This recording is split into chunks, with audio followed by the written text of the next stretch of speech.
Welcome back to another Palm Wine Central podcast episode. I'm your host, one of my hosts, Okola K. T's with us. What's good with you, T? How you doing? How you feeling? I like that top, man. Oh, thank you. It's a dress. Oh, it's a dress. Okay. I like your dress. Thank you. I could stand and give you a spin, but this is YouTube. I'm sure. I have a video band. I'm sure we'll love to see this mention, but it's okay. It's okay. It's okay. How you feeling? How you feeling? How you doing? Good. I'm okay. How are you? I'm great. I'm great. Can't complain. Can't complain. It's another day. Beautiful day. Yeah. Tutu, how you feeling? How you doing? I'm good. Also can't complain. How are you doing? So because I just say your name now, you have to move to show us that you have your name on it. Oh my gosh. I wasn't trying to. I can come back in the... How old are you again, having your name on the wall? It's a different, not too much. Thank you very much. Not too much on me. Okay, first of all, obviously you guys can tell this is not my usual background. I am back home in Maryland. This is my childhood bedroom, I guess you can say. So hence why my name is on the wall. How's it being home? It's been great. Spending time with family and friends. We always love us a good time with family. Yep. I hope you're not stressing your mom and your dad and you're actually helping them out since you're not living there anymore. You know what I mean? You have to be a good citizen for them. But anyways, moving forward, we got two returning guests. I'll begin with Hannah. How you doing? How you feeling? Welcome back to PWC. Thank you. I'm great. I had a really good day. My afternoon kind of fell apart, so I got to leave work a little early. So I work in healthcare, so when I can cancel a couple sessions, I don't mind. But it's a good day. Yeah. Nice. You say you left work early. I thought about last week. Like, did you win that lottery you were supposed to win? Did you quit? I wish. I wish. Oh man, that would have been great. You look like you had a good day though. Like you look like you glowing, sis. Thank you. I appreciate it. Welcome. It's Josh. How you doing? Living life and loving every part of it, man. I'm good. I'm blessed. Can't complain. Done with finals. Good student over here. So ready for summertime fun, whatever that is. Right. Good students actually do take summer school. I did take summer school. Took summer 1. So I just didn't take summer 2 because they didn't have a class that I needed.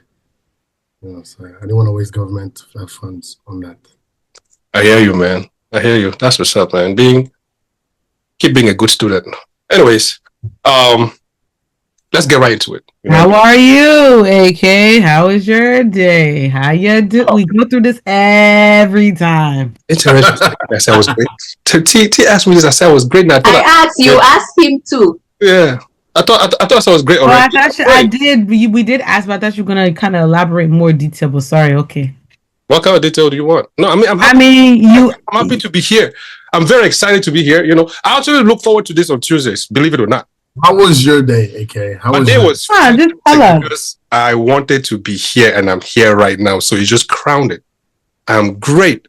Happy to see you guys. Happy to be here. Yeah. Thank you. She blessed us with a dress. That's impressive. Now I gotta show up next week with a suit, man. Like we'll keep going up and up. You know what I mean? Yeah, it's a challenge. I love challenges. Anyways, here's my icebreaker question to you guys. In 2025, a man's most valuable asset is his emotional intelligence. And a woman's is her financial independence. I don't know who said that, but do you guys agree? What's your take to it? Yes or no? And why? I disagree. I think emotional intelligence and finance kind of tie in first place. Now more than ever, we need money to run. We cannot run life on hopes and dreams. That era is long gone. We need that money. So, and then there's a lot of crazy out here too. So I think both of them tie in first place for both men and women. Anybody disagree? I mean, for men, the days of relying on just brute strength and emotional suppression, those times are gone, my guy. But there has to be a way for you to regulate your emotion, listen without ego, connect authentically. And I feel like that's what ends up defining a man in 2025. So with that said, let me ask you this, because I felt like you was going to say that. So let me ask you this then. How do you, this is not like no shade to you, because I just know that, you were going to find, even if everybody agreed here, you were going to try and play devil's advocate. And since you did, thank you for doing it. So how do you bypass, like you said, man ego? When you see, like, when you chill with your homies, everybody's like, yeah, man, I'm making this. Yeah, man, I'm driving that, or I'm planning on doing this and that. How do you stop yourself from wanting to compare, or your brain from wanting to? I've come to accept that my only competitor is myself. And at the end of the day, I have nothing to prove to anybody anything. So for me, you can sit there, you can talk about what you got, what you don't got, whatever it is.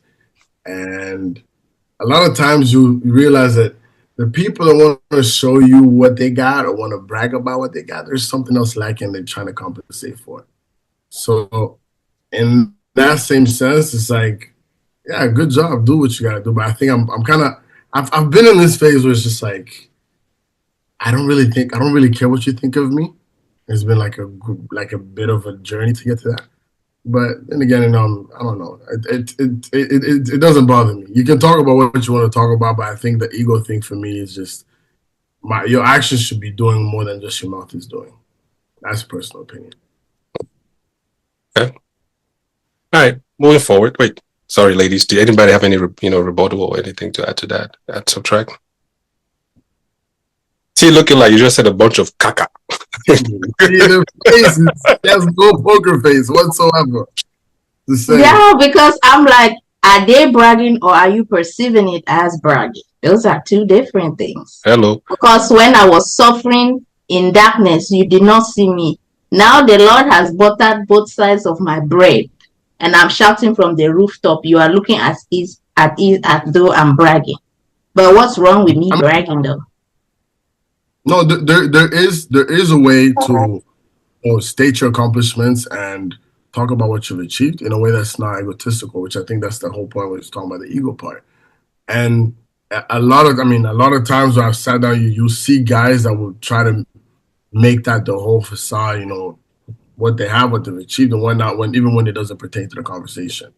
So I'm all for, giving yourself your flowers, commending how far you've come and what you've achieved. That's all fine and dandy. I'm all for it. It's just the ones that do it to try and either shit on someone or show you that they're better than you or better than anybody else sitting there. And that's the ones where I'm saying that, a lot of them to do that, you're compensating with something that's not there. So I'm by all means, pat yourself on the shoulder, recognize how far you've come and all that. But just make sure you're not doing it like in the right time, in the right place. I mean, if it doesn't pertain to the conversation, who you pitching to? I'm not buying. To the haters. Everybody has haters. But that's the thing. I realize that the word haters, as great as made people, very, very creative. There's people that really have this creative mindset that have haters. No one is hating on you. You're the one who just created these people to motivate. If you created them to motivate yourself, by all means, kudos and go forth and do good. But otherwise, talking about haters, no one even knows what you're doing. Who's hating on you? No one. No one, by just your younger self. That's and we're not going to go into childhood traumas. But yeah, that's pretty much it. Yeah. So, anyways, that's a perfect segue to jump into this messenger versus message, right? To what extent should an expert's personal life influence how we receive their professional advice? I mean, we would love to, go on the internet and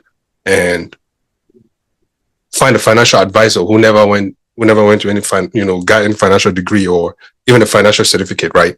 But they can talk the talk and maybe they're walking the walk. So at what point do we draw the line, right, between their professional and personal?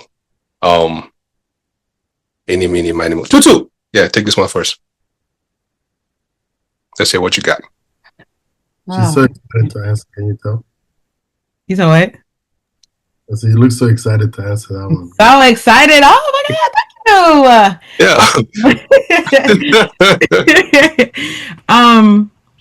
I don't know. I feel like ooh, I feel like the old me, probably the younger me or whatever, would have been like, okay, yeah, I'm gonna go ahead and I'm gonna take the advice of what a love expert is saying or this and that. But now, as I'm older, I just feel like everybody just be talking, and it's like, you can't trust what anybody is saying. This person could be like, I'm certified in this, I have a degree in this, I have a degree in that.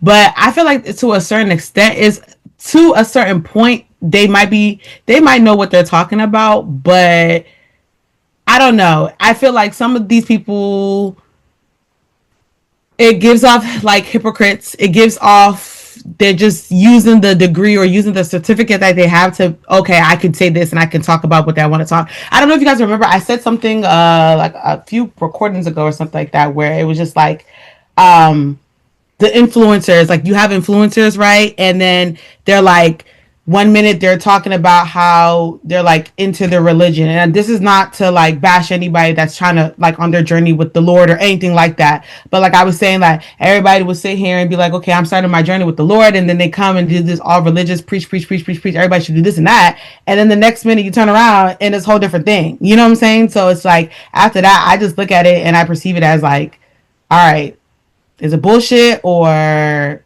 like what is it really giving? So now I just tend to not really pay attention to what people are saying. Now I might listen and be like, oh, okay, that's interesting. But to actually really sit here and take advice, like, because half of the people, what these people are saying is bullshit, and they're not really actually following their own advice. If they just want to hear and get reactions. That's really how I feel about it. Let me ask you a question. If your teacher, your math, no, what's your favorite subject again? Because I asked Matthew, tell me that the math can go and die. What's your favorite subject? The math can definitely go and die. I want to. Let's just say communication, right? Let's just say you drunk, okay, yeah, right? And your communication teacher is like great at it, but he's a drunk, and he comes to class drinking of alcohol, and he's like stumbling, but he can teach you. Would you stay there and get the knowledge, or would you bounce because your teachers are drunk and you can't stand drunks? I mean, that's a good question. But I feel like if you're coming drunk and you're doing that, you're not taking the craft serious. So why would I take it serious? So in a way, it's like, okay, I will listen to you because you're really good at it, but it's like a double standard. I'll listen to you because you're really, really good at what you're saying, but you also don't take it serious. So if I don't take it serious now, it's like, I don't know. It's like a double. It's too. I don't know.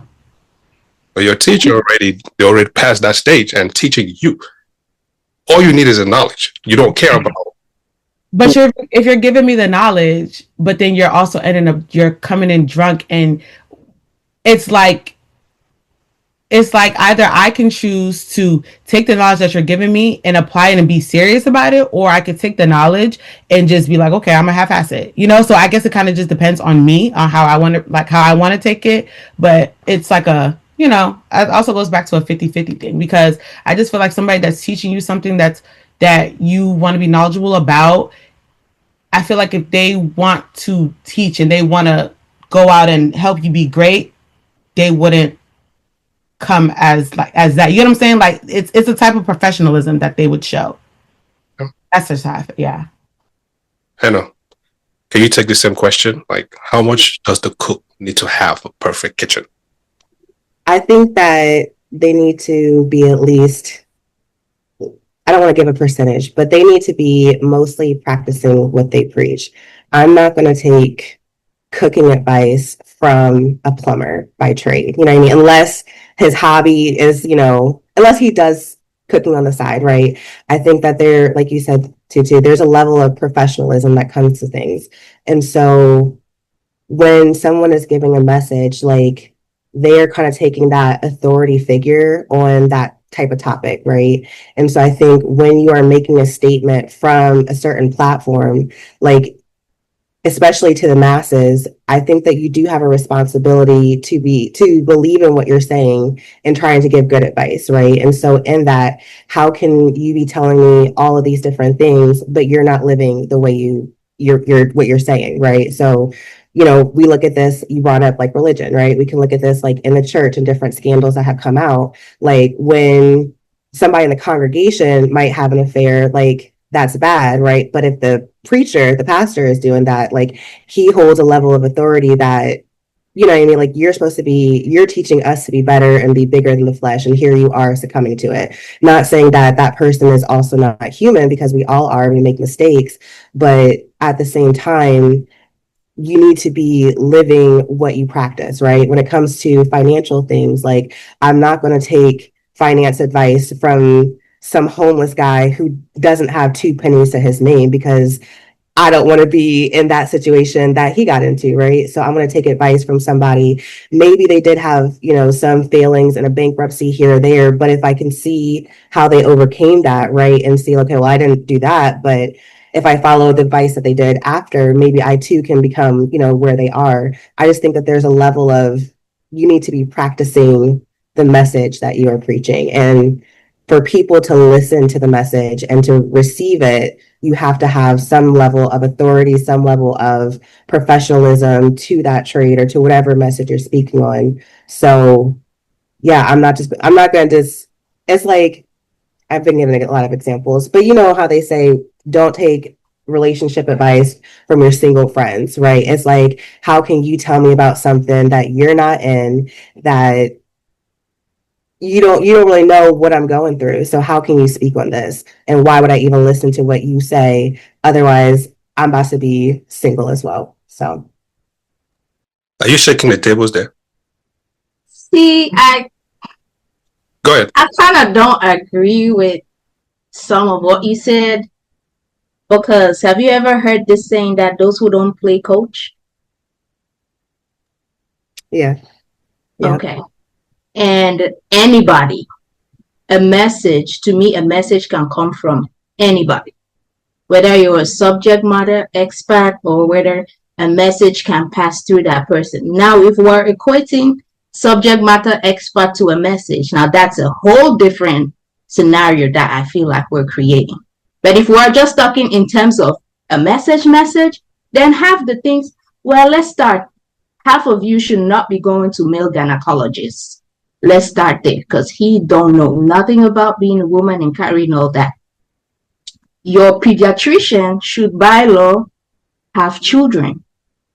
Your therapist does not have schizophrenia, but she treats you, right?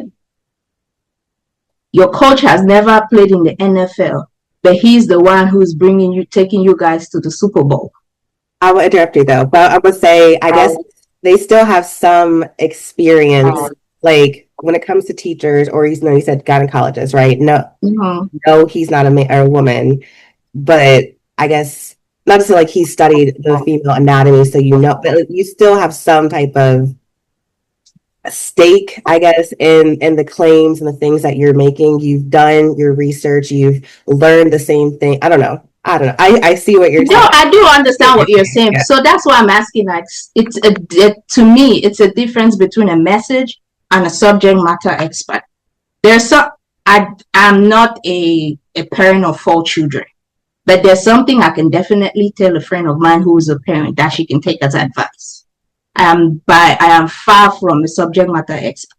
So I'm saying, if we come down to it, to talking about a simple message, I think the messenger does not matter. Now, if we're talking about professionalism and, oh, let me go build my financial portfolio, that part I agree 100%. You have to show those qualifications. And then I have to see you walking that walk. But as far as just a simple message is concerned, the messenger should not matter. Now, it's a problem of perception. We cannot take that part out, but I feel that. I think in this like day and age of influencers and people that know better than and are teaching us stuff, we've made this. I'm not gonna call it a mistake, but screw it. I'll call it a mistake. We made this mistake of treating them as superhumans, right? But we should be. There's a big difference between hypocrisy and humanity. If someone's actively contradicting their advice, that's definitely a problem. But if they're navigating their own challenges while still offering value, I feel like that's something that's real. You know, you mentioned about a coach. A good coach, to me, they don't have to be the best player, but they need to be able to see the field clearly. You know, and what I think should be the main focus here, instead of like trying to bash somebody, because they're going through something, they might be someone that's created a good name for themselves in the field of finance. We spoke about finance, but they end up having a scandal, and all of a sudden the whole entire images and whatever is just, they're humans at the end of the day, but I don't think they're going against what they've preached per se. They're not going against their own advice. What we should be really going for, I think, is more like transparency and our perfection. It's not someone that just has everything completely figured out in all aspects. Even when we go to, the preacher you were talking, we gave us an example, whatnot. They can definitely preach about it and whatnot, and they fall short, yes, to get held at a higher standard, but at the end of the day, it doesn't change the message that he's sending. He might have fallen short, he might have a hiccup. He's a human being at the end of the day, but I don't know. I don't know if our message makes sense, but yeah, there you go. Transparency, not perfection. That was the point. Transparency. Okay. Never mind. Go ahead. Now finish. I was just gonna ask. Whenever somebody says, like Josh said, like hiccups, how many hiccups are we gonna allow somebody to have before we be like, okay, it's enough? That's up because to you. It's like this saving grace. Like I keep hearing this hiccup.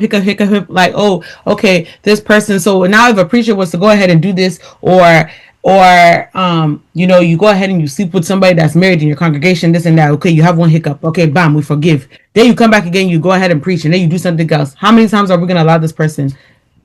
How many times? 99 point. How did they say 99 point what? 77 times 7. There you go, that one, yes. We're not getting this 9. Anyway, 77 times 7. That one, yeah. Times. The numbers were off, but the message was there. I got that. Yeah, we got it. The messenger was almost derailed from the message. Case Exhibit A. Yeah, we get it. I was asking. But here's the point, though, to the fact that the pastor is cheating does not mean that he cannot open the Bible and deliver a good word. No, that's true. I know. I totally understand. So that message is independent of his cheating ass. So, but I get that. Like I said, like Hannah said, we're all human. We all make mistakes. Okay, but now if we keep forgiving now, then it's like, okay, how many times are we going to forgive now? And how many times are we going to let it slide?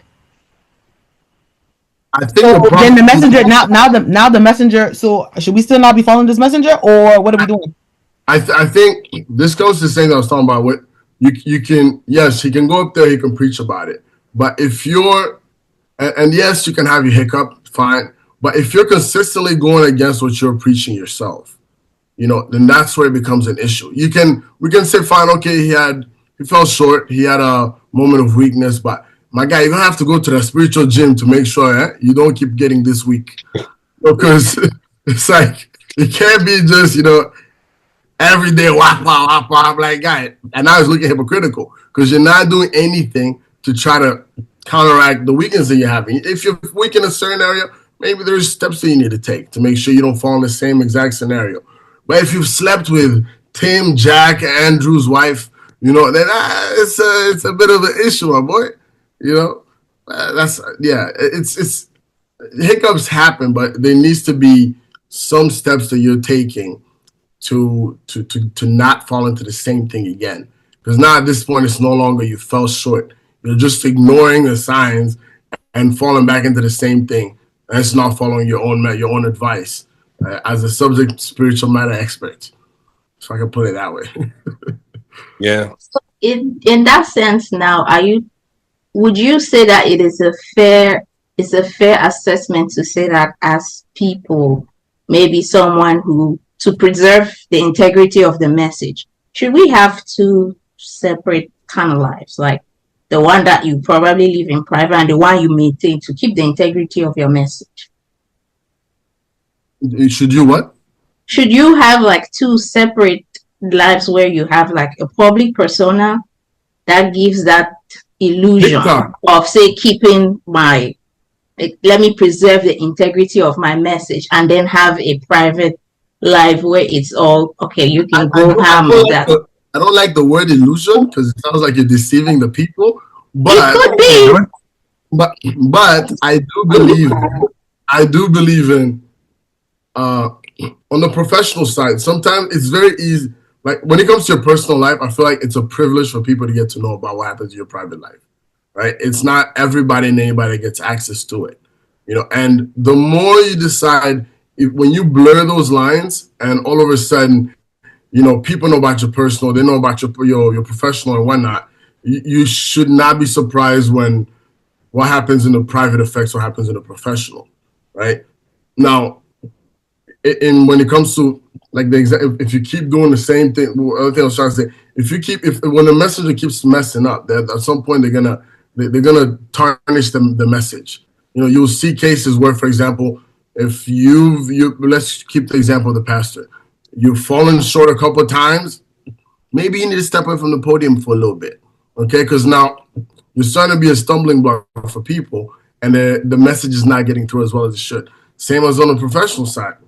I'll give you an example, maybe not, but my Instagram, for example, started off personal, moved into professional, and I quickly realized I can't share anything personal anymore on there because someone views you a certain way, and all of a sudden you post yourself having a drink, and it's like, oh wow, yeah. So, and it's like, but that has nothing to do with the message being sent about the professional side. So, differentiating that the moment you give access to people to have access to your personal life, you cannot be surprised when they decide to use that to interpret your message or to tarnish your message, whatever it is. The two has to be separate. Not illusion, not to scam people, but just separating them to have. And then the day I put my hands, so pretty much that your private life is like your hard drive, right? The day I lay my hands on your hard drive, and I'm able to decipher it and crack the code and get into it, then I crucify you. No, you can crucify me by all means, but that's my job to make sure I protect that. That's my job to make sure that if I put my personal life on the side, then yeah, okay, I'll put this on the side, but I'll make sure the message is being sent. And this does not mean that I need to live a double life, just so we're clear. Hold on, okay? Put a pin on that real quick. Since you want to bring in our next topic, let me just ask our next topic, and then we can continue on this, right? Because we talk about double lives. You guys seen the CEO of what's that company called again? Astronomer. There you go. Yeah, and yeah, you guys know the story. Anyways, so you're saying that at what point should your personal life not blur with your professional life or vice versa? Like, what are we talking about? So in this situation right here, what do you think he should have done? The CEO? Yeah, that's your guy. He should have never been messing with an HR lady to begin with. And if he did, he should have never been up front and center. Should have never been about that damn concert. Like my boy, like you screwed up already from the jump. The crazy part is this. People knew who the CEO was. Nobody knew how many kids he had. Nobody really knew who the wife was. Nobody knew where he lived. But today, they know that the wife changed her last name. They know how many kids he has. They know where they play. They know all this stuff. So you went on a big stage, and you created that connection that brought also your mess from your person. Like everything just got discombobulated. Like he should have never been with that lady to begin with. And if he was, let's say to exercise his options, you should have never put yourself in such a jeopardizing situation. That's the easy one. He messed up. But that's a perfect example of how your personal life can definitely mess up your professional life. Because now they're over here. The statement that came out was pretty much how they didn't agree with his behavior or whatnot. But mind you, let's say if it was a single guy and he had a whole roster and whatnot, okay, nobody would ever found out. It would have never just been like, oh yeah, some dude with his girl up there. But you messed up in the personal life and you brought it to the light, and it's gonna mess up with everything. Ladies, how do you guys feel about that clip though? When you guys seen it on the internet, how did you guys feel about it? That was a stupid move. Rookie mistake. There you go. Rookie mistake. That's not how you cheat. Okay, like I could have told him that for free. I don't understand. And then you make it hot. You dropping down, you covering your hands. At this point, we on the big stage. At this point, you might as well just continue holding each other. We would have never give a damn. Like it would have just looked like two people just, like yes, you would have got caught, but the way that you went about it, like you're dropping down on the ground and you're covering your face, all this now makes it seem like you're definitely doing something you're not supposed to be there. And then I think the Coldplay dude was like, they're either having an affair or yeah, you know what I'm saying? Like you made it obvious. Like continue, just go ahead, continue holding her, let the camera just move from you, right. And then you just go about your own way. But I mean, at this point, that's what you get. If that's the case, if you know that you was doing all of that, got you a whole big ass CEO, get your ass a cabana, get yourself a do something. You know what I'm saying? Like it was, but you sit in front. They probably came back from the cabana when it was there. See, they already had the perfect cover story there. Other members of the leadership was there. They didn't have to. He didn't have to do the Nelly move and stand behind. He didn't have to do all that. They had the perfect cover. It was a work event. He had to fuck it up. Like, how you CEO and you don't know how to... perfect cover. Work event twice. So what was he doing? They're keeping each other warm. No, but that's what I'm saying. He shouldn't. Yeah. Oh. He didn't have to like hold her and stuff, because if you're there with coworkers, why are you holding your coworker? That was weird too. Like, why are you doing this in front of everybody? And that's what I'm saying. So that they know that you're married too. Now you're coworkers. So now the wife, if I'm the wife, I'm looking at you weird, because all y'all niggas knew about this. Now at this point, y'all all knew that they was messing with each other, because ain't nobody saying nothing. You know what I'm saying? So it's just like, it's just weird. I don't know. But what do you expect them to say? You're out in public. Well, I mean, you're out in public, and then at the end of the day, now it's not just only the CEO that's going to get the backlash. It's the whole entire company that's getting the backlash now, because it's why? Were they the ones messing with HR? No, they weren't messing with HR, but y'all knew. Y'all okay, knew. And the person who was supposed to report it is the culprit. It's HR. So what has that got to do with me? I'm legally blind. I don't even see what's going on right now. Like, how you gonna tell me I'm seeing what's going on right now? Hey, that's true. I mean, the HR lady literally is the person you're supposed to report it to, and she don't want getting caught. So at this point, I mean, completely unrelated. But have you guys realized how, the guy has become famous? His wife has become famous. No one has talked about the lady, her husband. But the lady is crazy. Funny enough, before we got on here, I actually was going through her Facebook page, and this lady is not letting up, y'all. This lady's, in her eyes, she ain't do no wrong. She ain't do no wrong. She's like... What? I mean, what is she saying? The HR lady? Yes, her name's Kirsten or something like that. She's basically saying, like, you guys don't even know the full story, and so don't come and leave comments and hateful things and stuff like that. Like, you guys are just listening to him and listening to the wife and stuff like that. I'm just like, girl, like... I mean, but that's normal. An open marriage. No, it makes sense though, because there's a lack of accountability, which seems to be prominent in certain species. But that's neither here nor there. I'm not saying it's ever. There has. You know what, Josh? I'm gonna let you have that one. I'm gonna let that slide. But it does go back to lack of accountability, because even when the CEO made his like resignation letter or whatever, the company also made one too, and they were like, "Oh, it's basically Coldplay's fault. Why would you go ahead and like show it on the Jumbotron or something like that? Like, they're not supposed to be doing stuff." And I'm just sitting here like, you do know it's a concept, my dude, right? They're allowed to do whatever they want to do. So why you getting mad at Coldplay when you got a public space? Yeah, you in a public space. If he didn't move, say for example, he stayed holding her and the camera moved, maybe nobody would have even known who they are, because that's what I said. Of I can't still say the company's name. What's the company again? Astronomer. There you go, Astronomer. Yeah. That one, who even knew who it was? Even what I was saying. Who got shot, the Medicaid guy, the Medicaid guy. Who even nobody knew what that guy looked like, who he was, things like that. So I don't know. Yeah, that's. But on the positive side of things, Coldplay has decided to have an area for people that are with their mistresses, where the cameras won't be. So for those interested, this is just that would be an available. But that's not gonna make sense though, because you're not gonna know if it's a mistress or it's actually a girlfriend. See? And I'm just saying, there's gonna be an area no cameras on. So I'm just saying it's a good thing. It was a public statement that came out as a tweet. But yeah. So why is stopping anybody from taking a picture of that area? That's what I'm saying. Yeah, they can take a picture, but it's not gonna be on the Jumbotron. Okay. And people running. It's just an unfortunate situation. At that point, you can call it AI, because it's just one person that did it. All right, I'm just saying. Unfortunate about it. She might have probably been part of stock options. Who knows?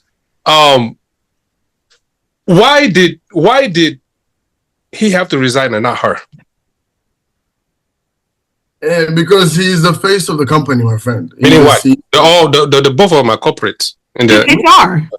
No, because the thing is, as a CEO, if you cannot be trusted to uphold the standards of the company or whatever the values are if you have failed to maintain the covenant you made with your wife. So if the one person you're supposed to love and take care of, you cannot do that, then they probably don't trust you with the company. That made sense in my head before I said it. But I was about to say, what? I don't think you just say what? His contract probably has a morality clause in it. Yeah. That's what that is. I was thinking like she's in a higher position. I thought she was going there, Josh. You kind of almost had it, but you didn't. I mean, it made sense. It's just maybe the delivery. No, we got the gist of it. So I'll give you that. Yeah. So, anything else to that? That viral video. I'm just glad that it's not black people this time around. At least we can see white people in the element too. Justice for Andrew Cabot. Thank you. This guy, man. Anyways, we're moving on. Cool. All right. Let's dive into something different. Ladies, you guys ready for this one? Yeah? You guys ready for this one? So I recently learned that if you are both dirty, you're cooked. That means that you are cooked. Like, wait, no dare you. According to some folks on the internet, they say women who are both dirty are cooked. Like they're seasoned, they're experienced, and it's not so much of a good thing. Like, it's not. Yeah. So, how do you guys feel about that? What the hell does that mean? Man, they said that women over 30 are cooked, and they tried to spin it in like a positive direction. Like that means that the food is like, it's been seasoned, it's been marinated, it's been put in the oven, it's already ready to be prepared. They said compared to like non-cooked food, raw food, that would make you sick. At least people over 30 are considered, they're appropriately ready for. Listen, I was like, I don't know about that. I don't like that. Y'all can go ahead with this. Go ahead. Y'all take this conversation. How would that mean? Huh? So my question here is this, right? How does this perspective challenge the old, tired narrative that a woman's value declines with age? Is it empowering or something else? I guess we all agree here that's something else. Yeah, it is something else. Okay. I think the traditional woman's value was attached to her childbearing abilities, right? It was just that, plain simple. Nobody was checking for if you have emotional intelligence. Nobody was checking for if you make money. That's just, can you have kids, healthy kids? Can you take care of them? That's your value. And so if we're looking at it in that aspect, sure, your value declines with age, because the older you get, the less likely your possibilities of having kids and raising. It declines with age. That's just the truth. It's biology. We can't do nothing about that. But we're not in a traditional world anymore. We're looking at women who are CEOs, who are owning businesses, who are in government, running countries. So if you are looking at it still in a traditional sense, I think that you're being left behind. Now, if traditional sense is your thing, then by all means, I would not get offended.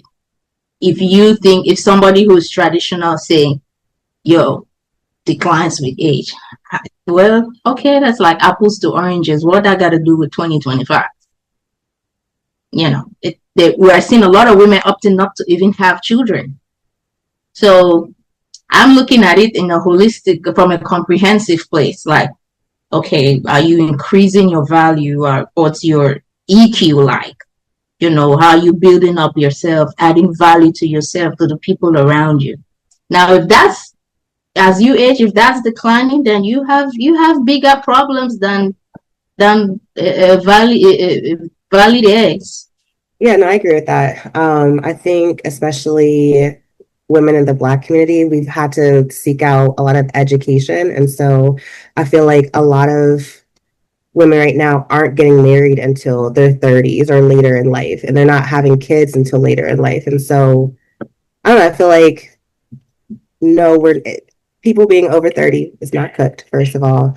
Like Tara said, like our value is not just tied into to see if we can make children or not, but in those years that we're spending, are we bettering ourselves? And like I said, a lot of Black women, we're going to college, we're getting, other programs. And so that takes time away from being able to start a family and to do those traditional women things. And so I don't know. I just feel like I didn't like to hear that phrase.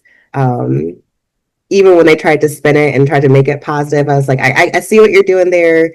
I don't subscribe to that. I see what you tried though.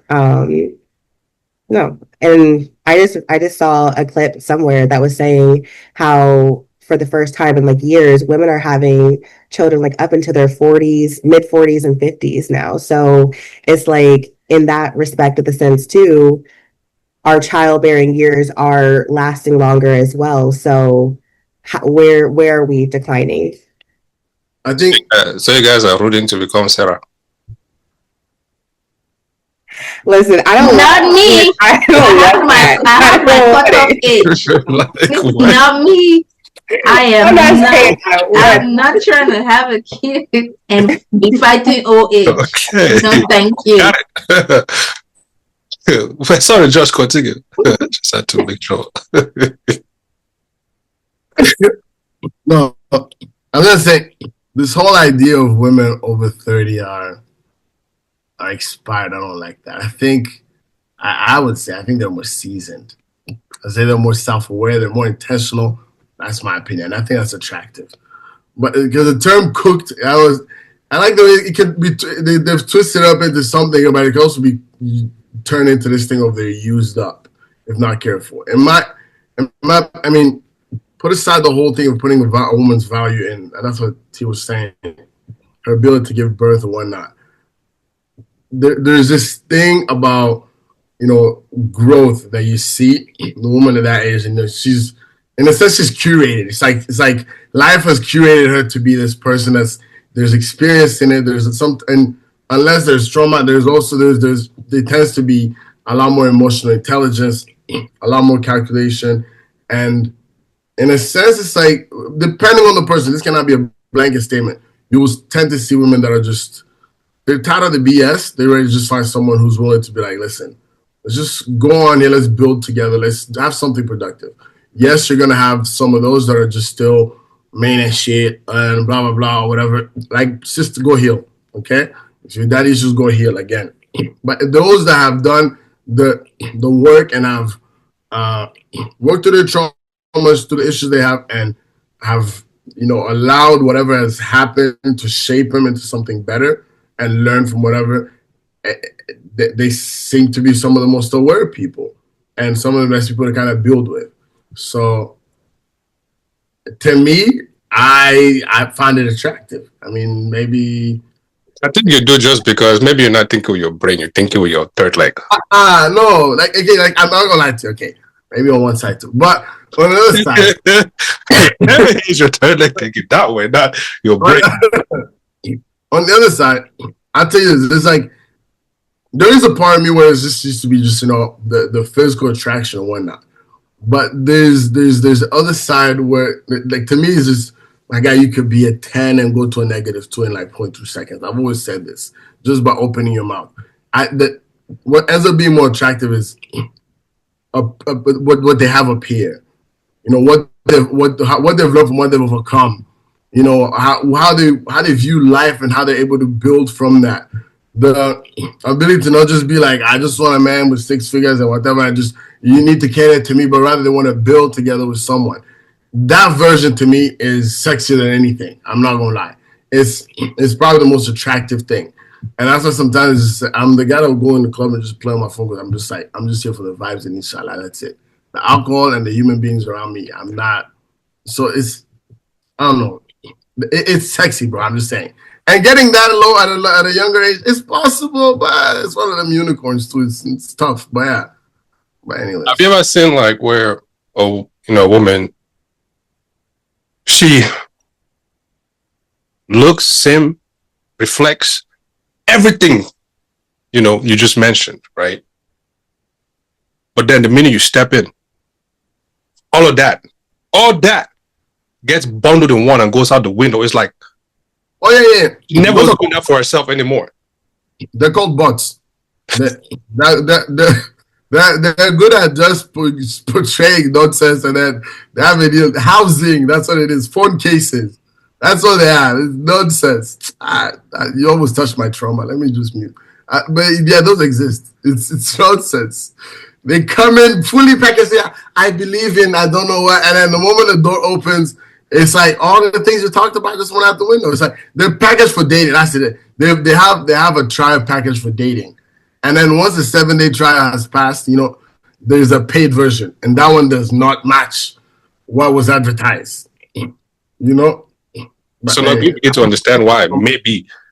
You begin to understand why now maybe the idea of cooked might be presented. No, there's definitely a thing. I'm not gonna lie. Dating in that it's a bit risky because yes, you will meet people that the way they view life is unrealistic. They live based off the traumas they've been through, and that's what I was saying. The main and shit people, everything's just a blanket statement. I'm not the one that's wrong. They're the one that were wrong. Zero responsibility, zero accountability for what they might have done. Those exist. But I don't think, and the problem is that the few of those end up ruining the name for everybody else. I'm sorry, but like some of the women that we're talking about that have all those qualities and whatnot, I'm not saying most of them you're not catching them. Yeah, I have to be careful about how I go with that one. Yeah, but they're in places that match that energy. Okay, they're in places that match that energy. You cannot. It's very rare to find that from someone. Someone like that is a lot more self-aware. I'll just that they're not seeking male attention 24/7. Okay, they're on a bigger journey. Okay, I'm really trying to make sure this is well presented. Okay, but I think you get what I'm saying though. Okay, cool. All right, let's switch. This one pains me a little bit, but anyways, Obama. He recently mentioned on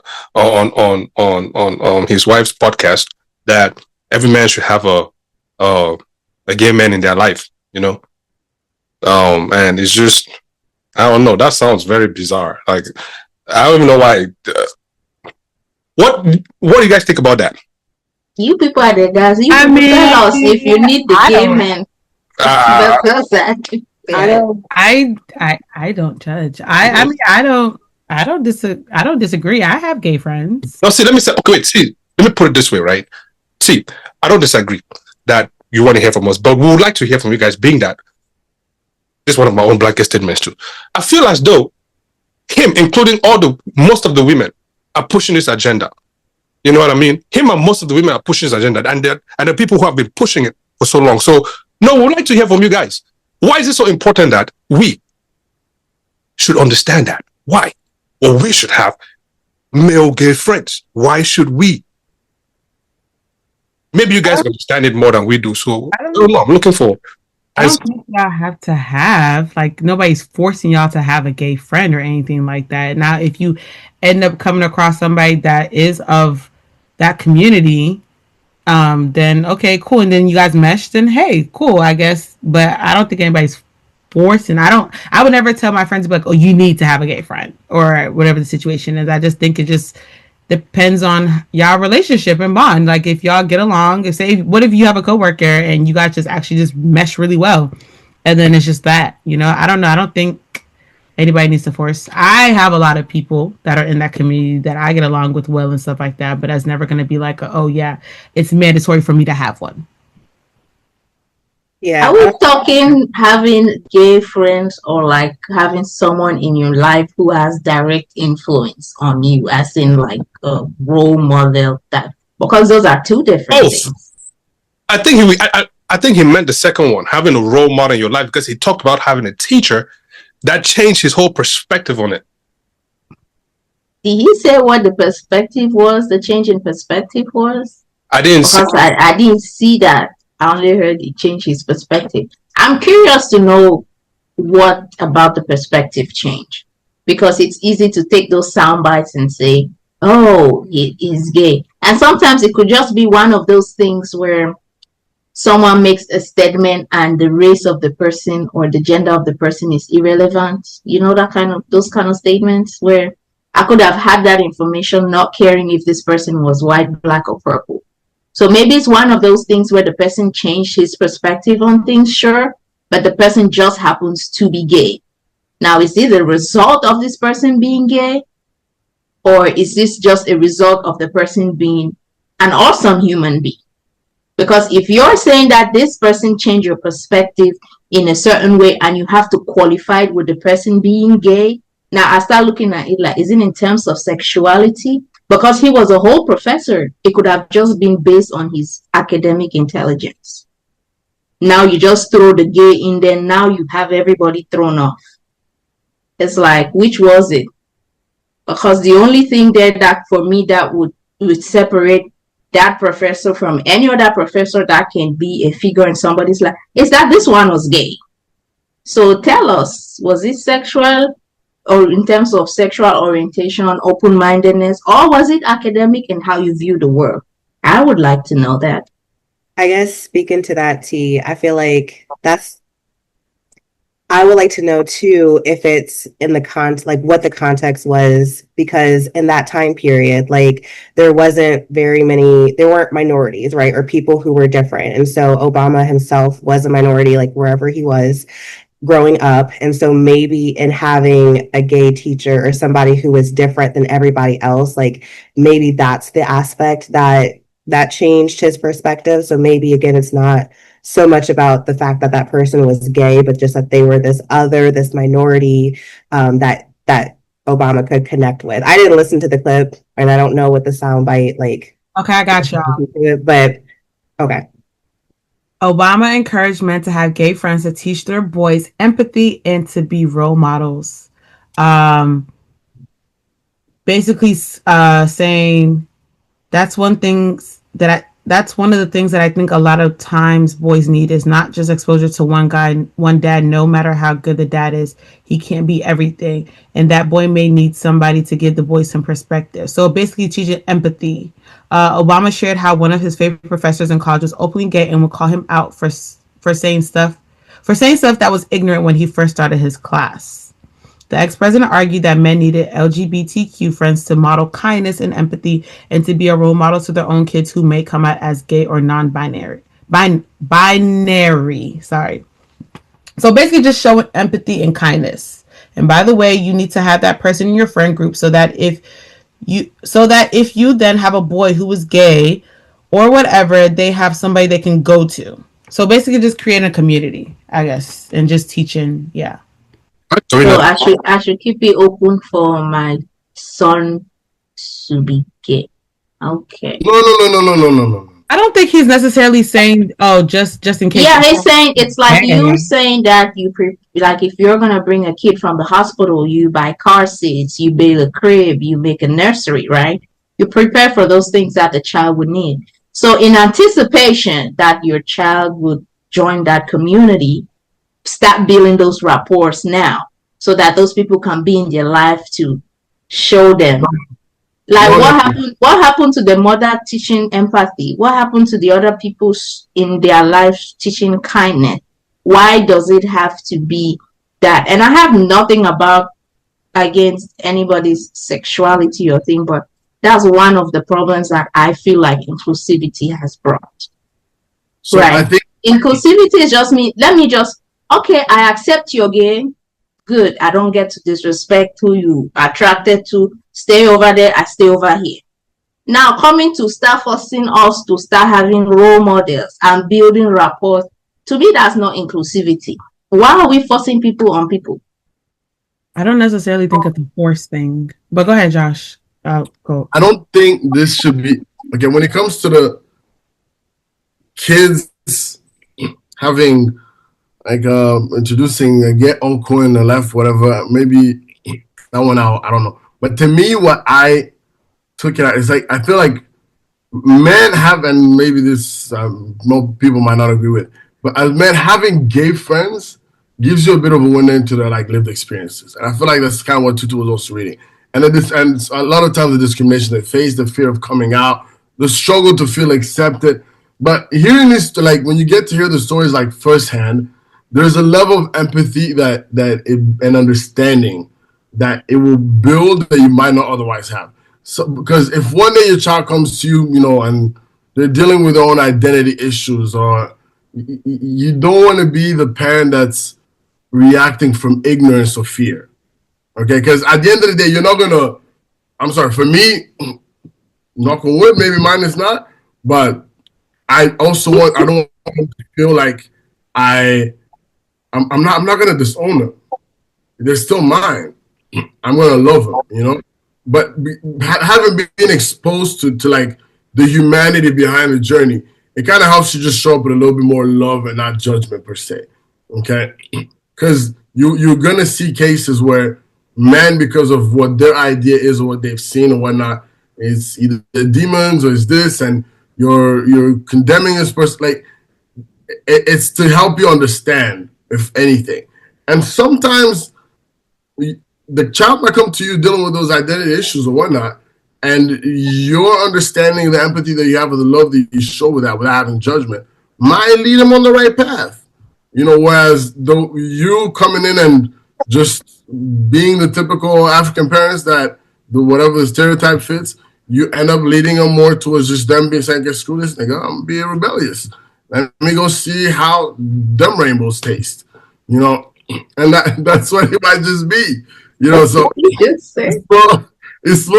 it's more about like having I don't know.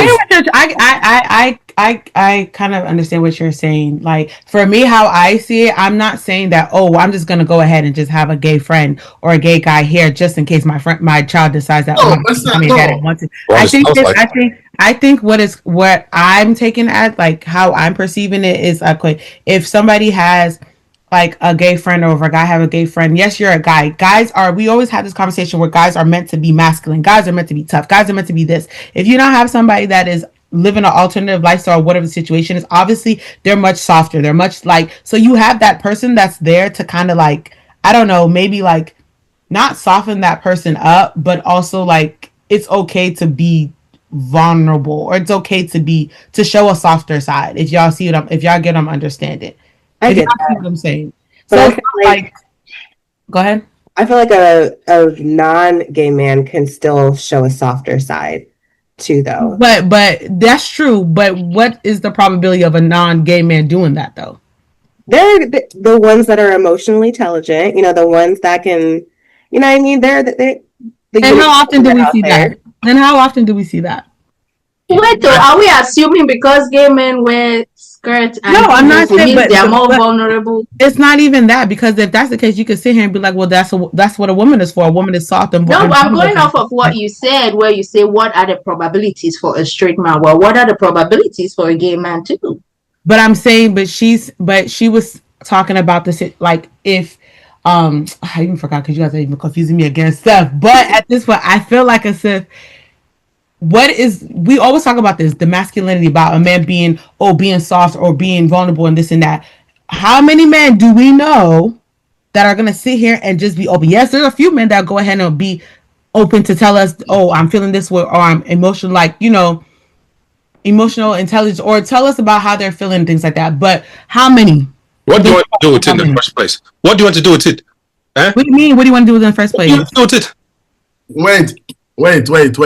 Why not? My question is, Tutu, why not instead, in that case, I'm just going based off your argument, why not advocate to maybe teaching men to be more emotionally intelligent?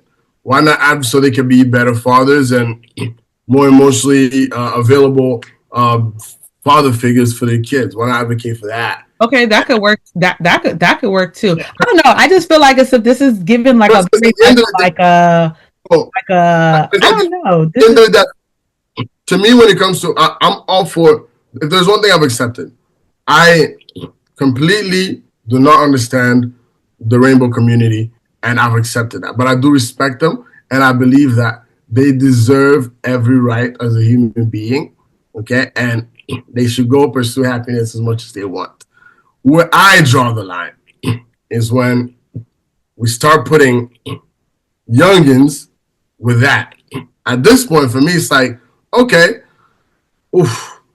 navigating that for me becomes a bit tough, okay? Which is why the only part about it that I'm saying, when it comes to that statement specifically, is in today's day and age, there's a high probability my kid might come out and start telling me how he's part of the ABCD group. And I'm like, okay, bet. If you are one of the letters, I think I should have some kind of like knowledge or understanding or what do I say? Empathy to like hear you out and see where these struggles are coming from rather than shut you down just off the jump, and push you further and even strain maybe our relationship and maybe cause some more trauma than what you need.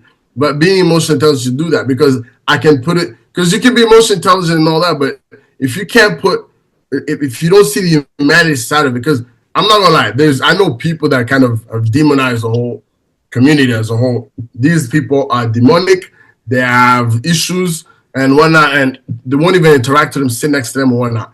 I would like to be able to be a better, have the tools per se to be able to talk to my child without condemning them or whatever. I don't know what the words are, but you guys get what I'm saying. I don't want to be a then go to therapy and get your tools. That's what I'm saying, but it's going to require. It's going to require for me to go through therapy to know how to handle that. Okay, because I can't expect him to understand things the way I understand because he ain't been through half the shit I've been through. Right? If he's saying shit at school, some little Timmy came in and said blah blah blah, I bet. Let's make sure we understand why little Timmy's thoughts and words are affecting you to think this and this about yourself. If you're just a dude that's a little girly, you're just a dude that's a little girly. That don't mean you that don't mean you swing on the other side. Like as a parent, I don't think you can always prepare for every situation that you're going to encounter, right? And so I might be reading too much into it, but I just feel like it was probably a politically motivated comment that he made about like Obama, going back to that. Like, not that he doesn't actually believe that this teacher really did change his life, but I feel like maybe he thought this is a way to, as a political move, to kind of shout out a particular community, I feel like what the message was really trying to say is that, again, about the differentness, the otherness. So if your child has a disability, if your child has this or that, like, it would be good to have somebody like that in your community that your child can look up to, right? So if your child comes out blind, I'm adding in a lot of words. I hear you, but I'm adding a lot. But I think it was, like I said, a political message. But at the end, I'm thinking it's more about it. Whatever your child is going through, it would be good to have somebody in their life that could relate to that, right? And so if your child comes out blind, you having a blind friend can help you have more empathy into what your child is facing. If your child comes out this way, having that type of friend in your life can help you have more empathy towards your child. Like I said, I'm adding in a lot. I don't think that it's a requirement to have a particular type of friend in your life to make you a better person and to change your views and to make you more empathetic and But I think that in having different types of people in our lives, that does open us all up to a different way of life, a different way of thinking, a different way of approaching things that can make us more empathetic and help out our future children and whatever they have to face. But my thing is this: the guy won 2 terms already. He's done. Why is he giving political statements? I don't know because they're trying to take him to prison. I don't know, but no, this is another thing I don't understand. The guy won 2 terms. He's fine. He cannot be senator. He cannot be anything. He's just has Secret Service. Can he just go home, enjoy his daughters and his wife? Why are you coming in to do propaganda again? Because the wife has been naming him on the podcast, so he has to at least show up. But that's besides the point. Hey, call him and bring political statements. Anyway, sorry. Let me ask this, right? So, in other words, then, for all those who who encounter who do sexual acts without rubbers. Go and get you an HIV friend then to prepare, right? What? That is not at all what I said, sir.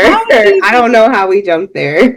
I'm just saying, like, if we're going to prepare, see, hold on. If we're going to prepare for things to come, right?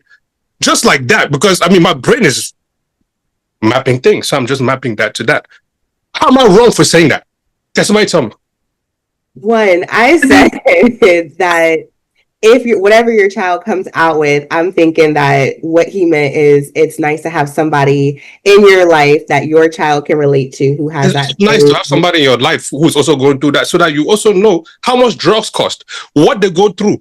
Why is your child have HIV? That's the first question. I'm talking about. I said for those who, right, are doing like sex without rubbers and things like that. I'm saying for that community, should they go ahead and get friends who have HIV to prepare themselves for when they do, if they do, shit like that. If that case, they'll have to join too many communities. There's a herpes community, gonorrhea community, HIV community. So I mean, communities.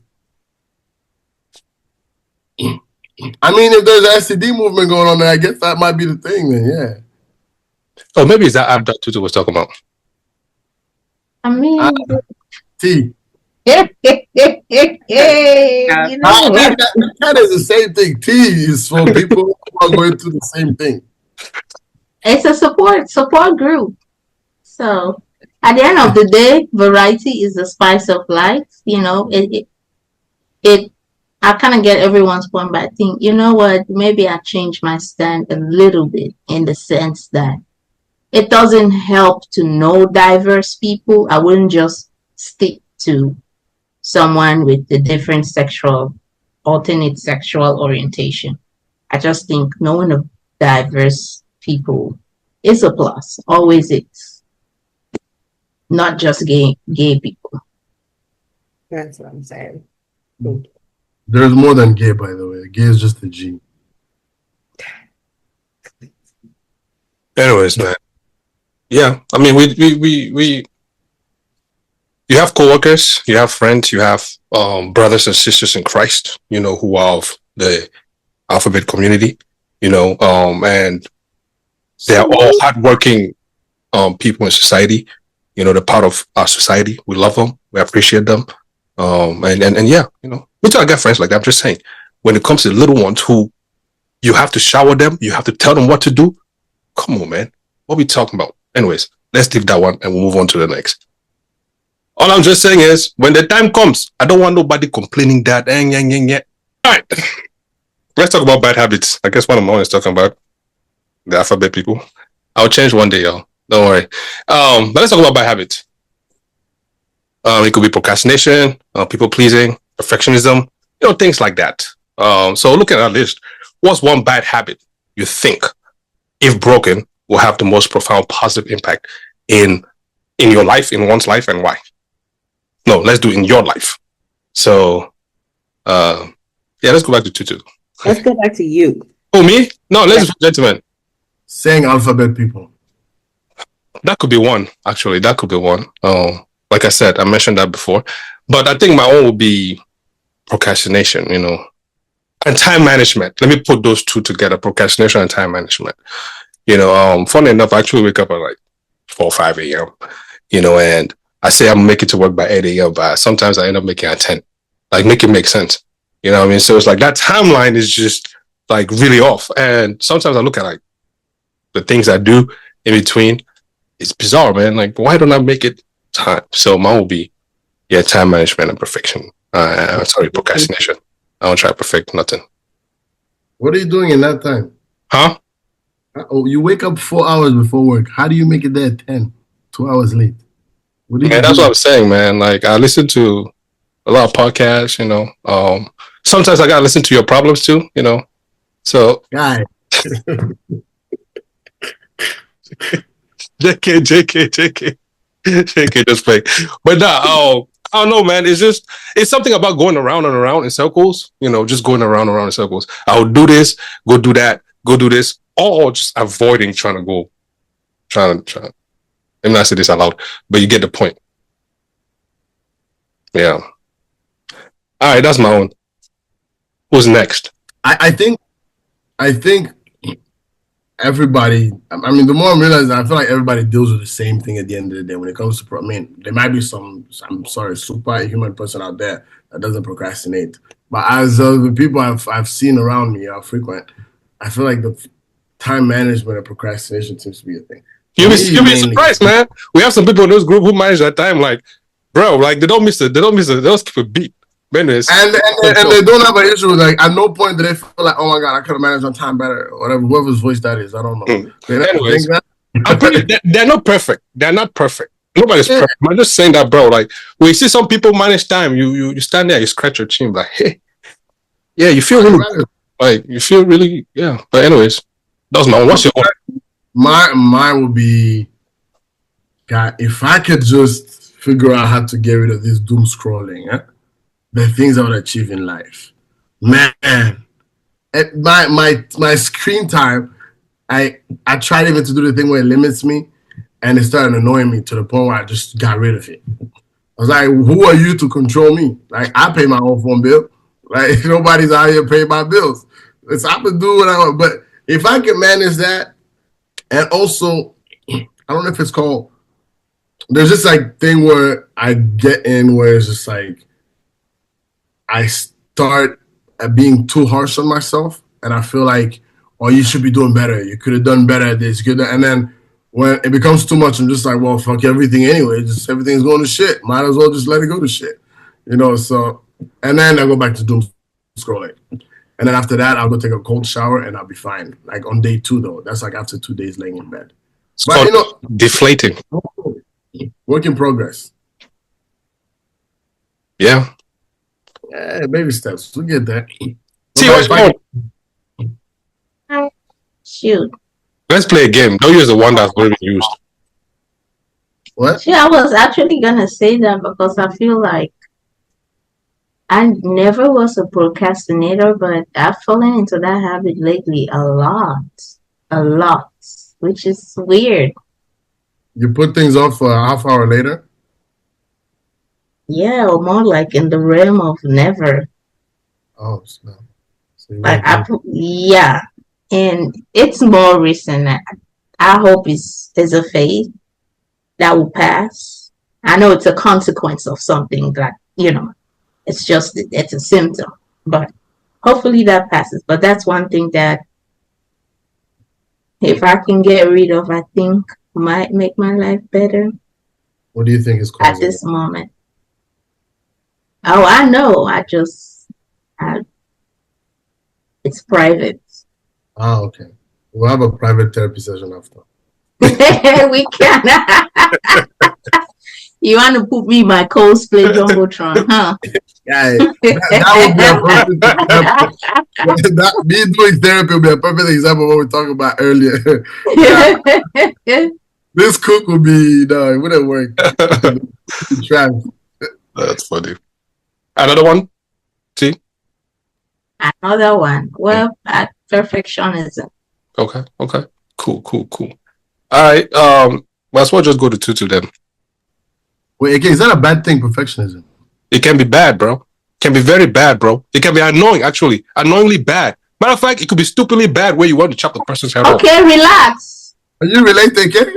I can relate very much, man. I actually have a sister like that, bro. Like, man, oh, Lord Jesus. Anyways, I've go back and watch an episode. A few episodes back, we had that author trigger statement. Oh Lord, triggered you, huh? Yeah, man, I've come off. You don't understand, man. When somebody leaves their chore and come and do your own because they think you didn't do it right, and then go back to go do their own. Oh my God! You should have told me from the jump that you would just help me do my own, so I don't have to do it. Now that's where my problem is. Anyway, sorry, Tutu, go ahead. I just got carried away for a second. The private therapy session after. Yes, sir. Sorry. I think now, I feel like everybody do procrastination, but that's not mine. I feel like now lately, my habit is not like responding back. I feel like my social meter, my social battery is like drained. Like I'm just done. Like I feel like now, I never believe when people will be like, oh, they just have a burst of energy, like 25 minutes max is they'll respond back to emails or text messages or calls or stuff like that, and then that's it. I feel like now my bad habit is just like I mentally respond, but I don't physically respond. So it's like a I don't know what habit that would be, but it's like a I don't know. I'm done. Like I don't know how to explain it. I just feel like once if I have the like time to do it, maybe max you'll probably get out of me is like 25, 30 minutes to like do what I gotta do. I don't know how to explain it. It's a bad habit though, because somebody called me out about it the other day. Where like for instance, they would be like, I don't call, or like we'll have conversations sporadically where it used to be like on a constant consistent thing. I don't know. And now I just feel like it is what it is. I don't know what the habit is, but yeah. I don't know what you would call it. I guess you could say. The spirit of checking out, like you said. What's another one? Yeah, I guess you can call it check it out. Yeah. Another bad habit. I don't know. Besides everything that everybody says, I don't know of another bad habit. We did not hear it. Huh? We did not hear it. No, I said besides what everybody's saying. Here. Oh, gotcha. Oh, I thought you meant like Procrastination. Yeah, no. I would say procrastination is like the biggest thing. Like I'll sit here and be like, okay, I'm gonna do stuff. Like I have like even when it comes to like editing stuff or content wise, I'm like, all right, I'll do it, and then I never get to it, and that was like 3 months later. that one was said already. Find another one. I mean, I don't. Time management has already been said. I don't know about another bad habit. What about your chewing habit? You chew very well? I chew very well. I don't make noise. I don't know. Are you trying to say something? Are you trying to tell me something? Refresh your. I'm not saying. I'm trying to refresh your brain. You know that I'm calling out different habits. Different habits. Oh, okay, a bad habit. Okay, I do have a bad habit. I pop my gum bad. Like I am a smacker. When I smack gum, like it's the constant pop, pop, pop, pop. That's me. People like that, they say. I'm supposed to comment. Anyway, they say people that have attitude a lot. Smack their gum. Yeah, people have smack the gum have attitude. They I just guess, have a burst I of do attitude. have an attitude sometimes, so I guess you could say that. Taking out the gum, chewing gum with emotions, anger. Not anger. I don't know. It's just I have to be chewing something. You know, like how Tommy pops gum without blowing the air, like it's just back. That's how I am. I don't blow the like I just. Yeah, that's witchcraft. Anyways, thank you for sharing. And lastly, Hannah, what's your own? You could give us 3. Since Tutu gave 3. 3. Okay. I would say one of the biggest ones is over apologizing. Like I say sorry way too much. So that's a bad habit that I've been trying to get in place. I would say I don't really get good sleep. So that's a bad habit. Like I go to bed way too late. I set way too many alarms and like fall in and out of sleep, which is not good. And I know it's not good. And I just tell myself I'm going to change and then I don't. And then one that I feel like I'm really growing out of, but that still kind of gets me is a people pleaser. Like not so much doing things for you to like me, but more like I like to make people happy. You know, I'm in a job where I provide for people and I help get them better. And so I'm always trying to help somebody. And sometimes that's at my own detriment. Like it's hard for me to say no when people need a favor or stuff like that. But it's one that I'm growing out of. But I would say those are my 3 bad habits. Confirm. Okay. I got the alarms too, girl. It's really bad. You should see the alarms that I have. It's really bad. It's my first one goes off at 5 and there's no reason for it because as soon as the first ding hits, I just stop it. It's not even a snooze. And then like the next one is at like 5:30. Again, absolutely no reason. That's me too, girl. Look at that. I got 3 o'clock. I got 3:30, 3:45, 3:50, 3:55, 4 o'clock, 4:05. I go all the way up to like I feel like 4:05 is like Bring it back like that. Bring it back like that. Bring it back. Bring it back. Just look at it. Bring back your list real quick. Bring back your alarm list real quick. Let's say something. No, wait. What do you want to see? No. Bring it back again real quick. No, wait. With sense of hearts. What do you have? Why do you have hearts in your alarm clock? Come bring your hearts. Wait. No, it's not hard. It's not. Don't delete. It's not hard. Come back. It's not hard. Bring. Let's see. Wait, it's not hard. Wait. Just show us. It's okay. It's not hard. Let me explain. It's not hearts. So what it was, and it's okay. So TMI, whatever. But when I was on my birth control pills, it was my alarm. So one of the names of it is Prevent 9 months.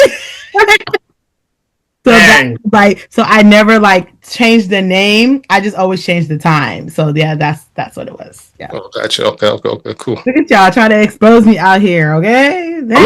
I was looking close. You called it hard. You said 9 months. No, I know. I was looking close. That was my BC pill reminder. I mean, we awareness, self-awareness. I don't know. What is it called? Something planning, family planning. Family planning, yeah. All right. Let me ask you guys this.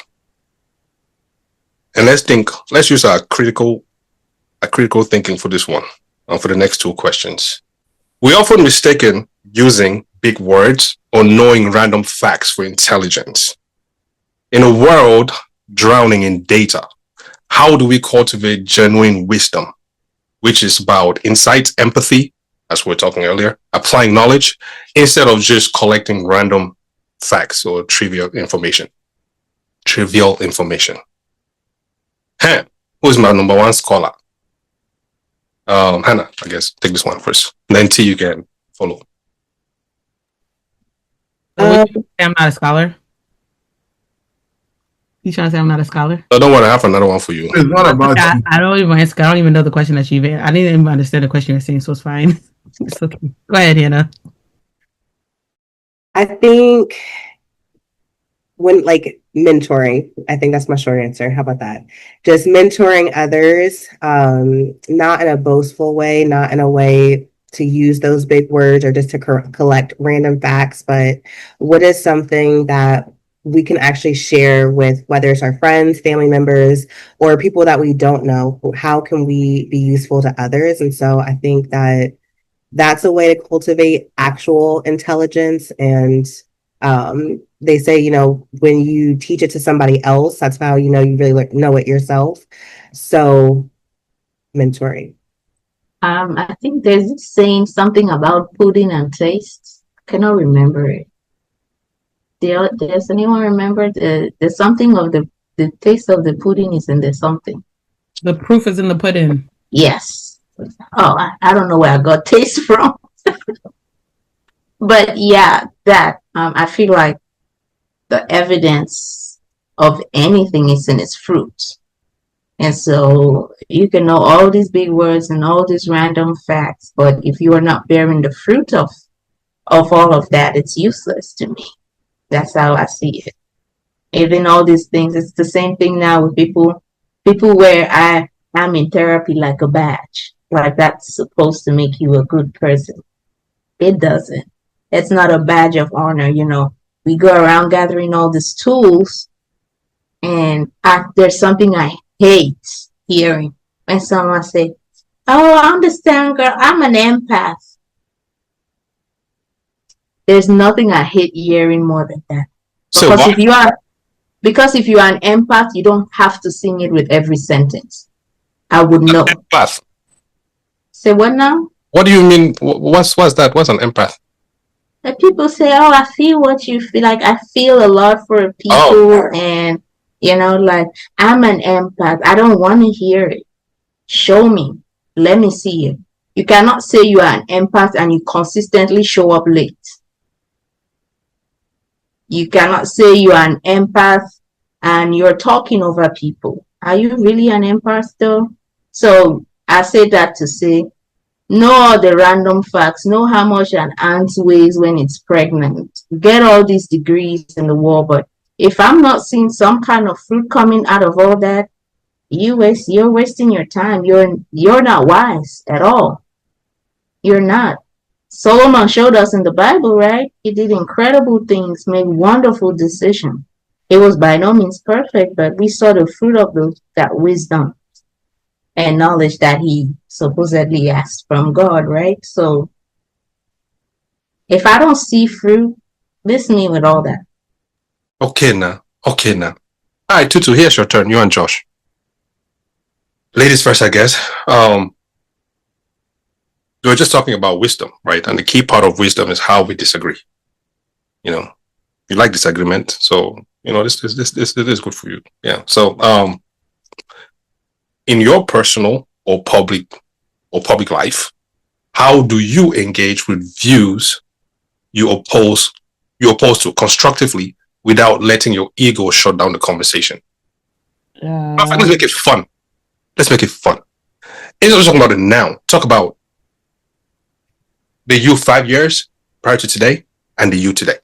Oh, the me 5 years ago, that's destructive. I would have sat here and defended, and I wouldn't care exactly who felt some type of way, how you took it, or whatever the situation is. Now, if I'm sitting here defending something and I feel like somebody's telling me something and I don't necessarily agree with it, I'll let them know, like, okay, that statement that everybody says we are allowed to, what do we agree to disagree? I'm not going to sit there and I'm not going to bash you or be like, well, I feel like I said this and that. Like, I'm not doing that back and forth anymore. You can go ahead and state how you feel. Now, if there's something that's factual and there's actual statistics and proof about it, I'm going to go ahead and just bring it out to you and tell you that, hey, this is what the stats are showing. This is what the facts is. But now I'm not in the mood, or I don't have the energy to be like, oh, well, this is how I feel and this is what I say, and what I say goes. Like, everybody's is entitled to their own opinion. They're allowed to go ahead. Like, yeah, the old me back then, I would have been like, it is what it is. I said what I said, and if you don't like it, then fuck off. But now, everybody's wisdom is different. And there's some things that somebody will tell me that I never knew, and I'm like, oh shit, tell me more. Like, I didn't know. So who am I to sit there and go back and argue with you and be like, oh yeah, well, I didn't hear this, or it didn't come from so and so, so I don't agree with what you're saying. So yeah, nah, it's two different things now. We thank God for maturity and growth. Amen to that. I think for me, in like today's day and age where it's like, everything can be Googled, so we can go ahead and I just put some facts together. They're probably not even reliable sources, and come here and just repeat it back to you using all this jargon and whatnot. If we're gonna have an argument or conversation in any way, my goal is gonna be more to I want to show you what I know, what I've heard, but I'm not saying this as this is black and white. Sometimes, I also want to hear where you're coming from. I want to understand if it's a lived experience that maybe speaks against the facts that I know, or that what I've known to be true. Just keep it an open mindset to just be like, okay, no matter who it is, no matter how dumb they might look, they might teach you a thing or two. Just have that willingness to always learn from whoever it is. Obviously, use a little discernment in figuring out if what they're saying is true or not. If it makes sense. But having a little empathy sometimes if it's the experiences. So that to me has been a big thing. At the same time, one thing I've realized about most of these arguments that people will have, and if it ain't paying my bills, genuinely, I'm just trying to learn. Okay, but deep down, if you believe that, we are unicorns, then by all means, sweetheart, you go forth and be a beautiful unicorn. I'm not going to do that. Okay. But I like that you can put that out and you can express yourself. But maybe there's something I can learn from you. So for me, it comes down to willingness to learn from other people and try to also dissect whatever they're going to say. And if I feel like there's something maybe that I can introduce them to that maybe they didn't look at, then by all means, I'll introduce it. If I feel like it's just the human version of Google search, then there isn't much for us to talk about, because you're just going to keep telling me what you read, but you don't have a personal opinion of it or personal conclusion to it, or what you really feel about it. Don't come and tell me what so and so said. What do you think about it? So if you can't draw your own conclusion hopefully based off of facts and not facts from Facebook and Instagram, then there isn't much to do there. It's just sometimes, like Tutu said, sometimes it's good to just agree to disagree, even if it keeps the other person dumber. Then by all means, it's not your role. Don't try to always change people or whatever it is. That's it, y'all. I think it's time to go to bed. Anyways, before we close, I have a closing breakout for you guys. It's cool. If social media went away today, no, sorry, tomorrow, as you sleep and wake up, if social media went away, I know Josh, you would, you ease your doom scrolling, and I'm right there with you. What's one thing people would struggle with the most, or what's one thing you would struggle with the most, if you want to make it personal? Yeah, back to Tutu. It's so unimpressed today. Like your head wrap, by the way, Tutu. Thank you. I don't know. What would I struggle with? I mean, kind of be hard for me to do my job. So I think that's a major thing. I kind of really actually do need social media in order to do my job. So I'm just trying to think, if it wasn't social media, I'm trying to think, how did people do it back in the day before social media? You leave from there, you hop in the plane, you hop in the car, and you drive to where the event is happening, and you go and come back. Or like newspapers, or like, I'm just trying to think. I mean, so it could be done, but in this day and age now, it's going to be very, very hard. So I don't know. I'd be sad. I'd be devastated, because I'm like, well, damn. It's like, yeah, I don't have a job, and I also can't create content. So I guess, yeah. Yeah, because you don't know nothing other than computers, right? You were born into computing, right?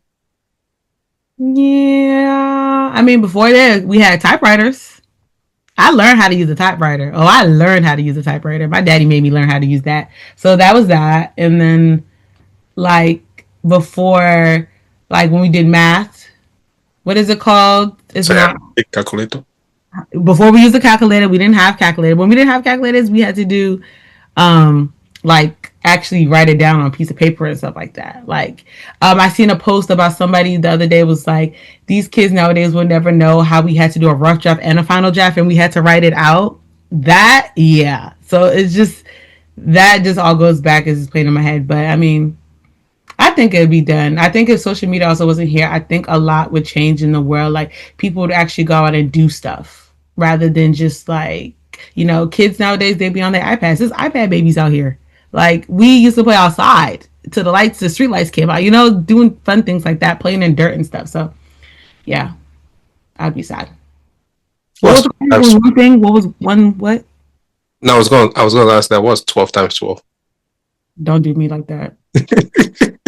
Don't do me like that. You be always trying to play and play just for that one answer your question. You were saying that these kids are. I was be like one of them kids that be like, you don't speak. Calculating. Right, you got to be on your feet like. Yes. Yes, but that's true though. That's true. That's my true. But T, yes, that's what. Just go to you, T. I think I wouldn't know where to feed my silent.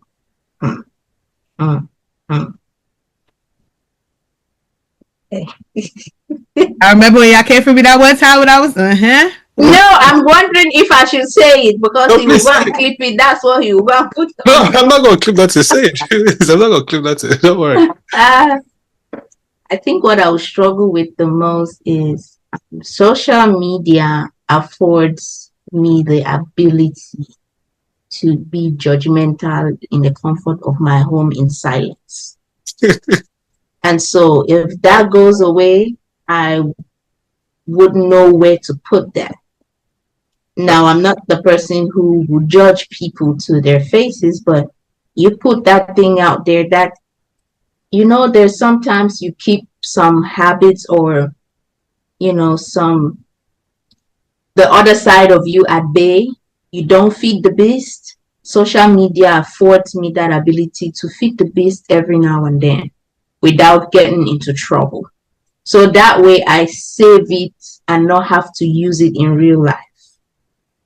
So if that goes away now, then I don't know that when that beast come out now, someone's gonna have to take one for the team every now and then. So It's really serious too. Voila.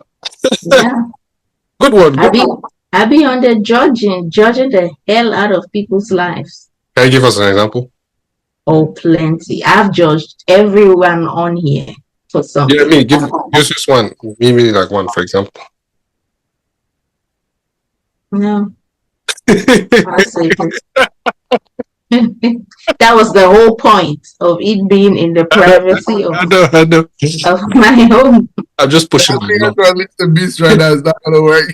I'm pushing You my luck. don't, yeah, it's not time yet. I just fed the beast, so she's at bay right now. When she come out, I'll just go and scroll and judge, feed her, and she goes back in. Nice. That's a good one. Thank you. And now what's your own? That is so hard to top after. That is bad. Mine is not as dramatic. I was thinking just like news. I was never one to watch the news or read like articles really. I feel like, even though it's bad, I do get a lot of my information from social media, like hear about different news stories abroad as well. And so I just feel like without that, I'd probably be a lot more disconnected from the world and from like what's going on. And while that might be a good thing, on the other end, I would miss that. Just getting some information and like sometimes I feel knowledgeable, like, oh, do you know what's going on in this place and this place? And people are like, no. I'm like, yeah, I just saw that on X, and that took me to an article that I actually did read without me having to go like on my news app and find that. Nice. News, huh? Scholars. Josh, what's your own? A while ago, there was a power outage in Spain, and we didn't have internet. We didn't have nothing, and it was crazy how people. I live in a co-living space, so most of us, our rooms are dark, so we went to like the common spaces. It's meant to be. The whole space was created for us to be able to interact with each other, but people usually don't do that. When I tell you, when the power went out, there was no internet, no Wi-Fi. The way we struggled to interact with each other, and the way we immediately, I became immediately overwhelmed with the human interaction I just had in the last 20 minutes. It was not healthy. I was like, this has been going on. It was out for like 6-7 hours. Bro, I was struggling for my life. That's a fact. So I'm thinking if this thing goes away forever, yeah, it might be tough. Like I like the little thing where I like step. Like there's a part of it that like yes, I get motivated by how others are doing whatever. But there was also a point where I just escape other human beings and I just come and I just scroll away and I live in my own little bubble where it's just me, myself, and my phone and the other human beings on the other side. So not having that and having to sit with my thoughts and or interact with other humans sometimes can be tough. And by the way, I'm an extrovert, which is weird. I've just been recently been dealing with this thing of dealing with human beings. So I don't know. I don't know if that even answers your question, but that was just one thing that I struggled with at that time. Nice. Damn, this whole time I didn't think about one. You have to tell us now. You will not know what to do with memes. That part. Connecting You with have withdrawals. Now my withdrawal phase has passed. Actually, my withdrawal phase has passed. I was able to survive it, but I think it will be connecting with people overseas, like family, friends overseas. Even though I don't do as much of it, but having that, just knowing that there's that avenue, right, to be able to do that, that would be one. And then, very unpopular opinion. Porn. Anyways, let's move on. Yeah. Thank you all for joining. Well, you better go back to using phone cards if that's the case. If you want to talk to people overseas, remember we used Boss Revolution and Pan Africa and all them phone. Remember phone cards was before we used Please, thank you. I don't want to go back to that life again. Please, I beg. Bro, get you a $5 Pan Africa card or bus. Bro, when I first came to the US, I remember, oh my, I run out of money. Unrelated story. I paid $20, my last $20 to call my parents to tell them that I needed money. Bro, I pick up the phone, I call. Guess what? Oh my God, so good. Let's pray. We prayed. My guy, I'm over here like, okay, next thing, how have you been? Bah, bah, bah, bah, bah. Like, I haven't even said the issue of money yet. Okay, next thing I hear, 1 minute left. Hey, guy, 1 minute was never 1 minute. It was 20 seconds. As soon as I started talking, that thing went off. Guy, the pain. I can't go back to the, hey, God forbid. Yeah, I had to send an email. I sent that email, and these niggas would call me on the dorm phone, and they would call at the wrong time when I'm not awake.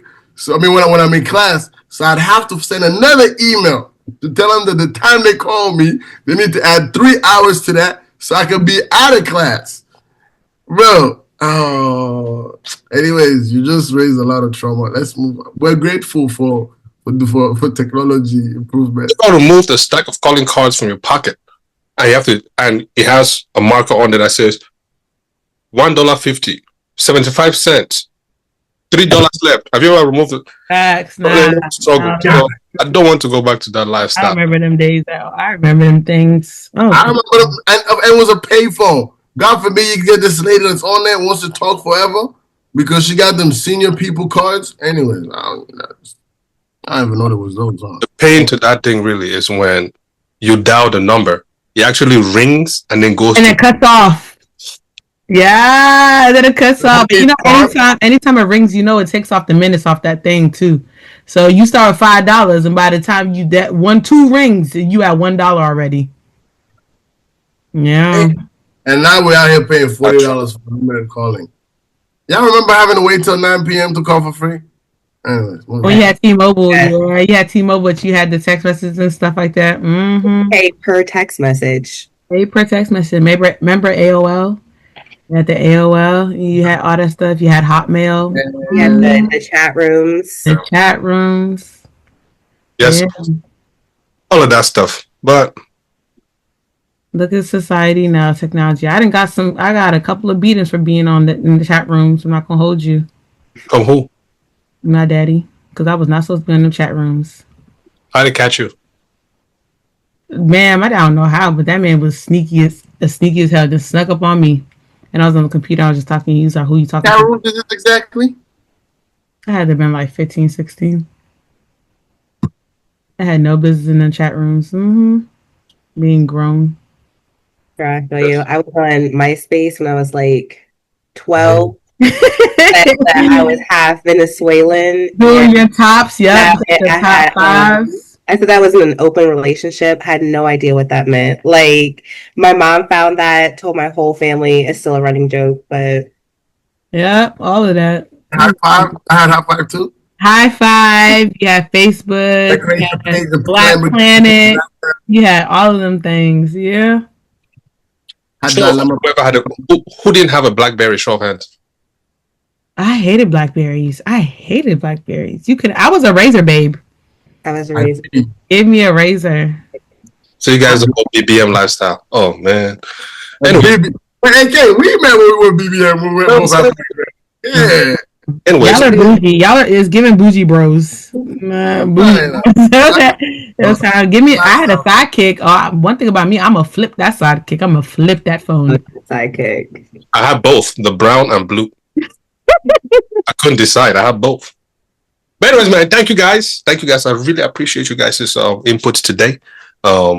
Like they always say, the cliche statement: you guys could have been anywhere in the world, but you chose to be here. So, thank you. In the comment section, ladies and gentlemen, please, we would love to hear. That's all these questions that we've asked today. You know what I mean? If you guys have opposing views, please let us know, as usual. Good, bad, ugly, let us know in the comment section. You know what I mean? And take this one. What's the single most outdated piece of advice you still hear about relationships or masculinity? That's for the viewers. If you could answer that in the chat, Instagram, Happy Twitter. wife, happy life. Nonsense. Thank you. Yeah. Thank you for tuning to PWC Podcast. I'm one of your hosts, Uncle AK, Tutu, Therese, Hannah, Joshua, helping me deliver this great episode. So thank you guys and have a wonderful rest of the week. Peace.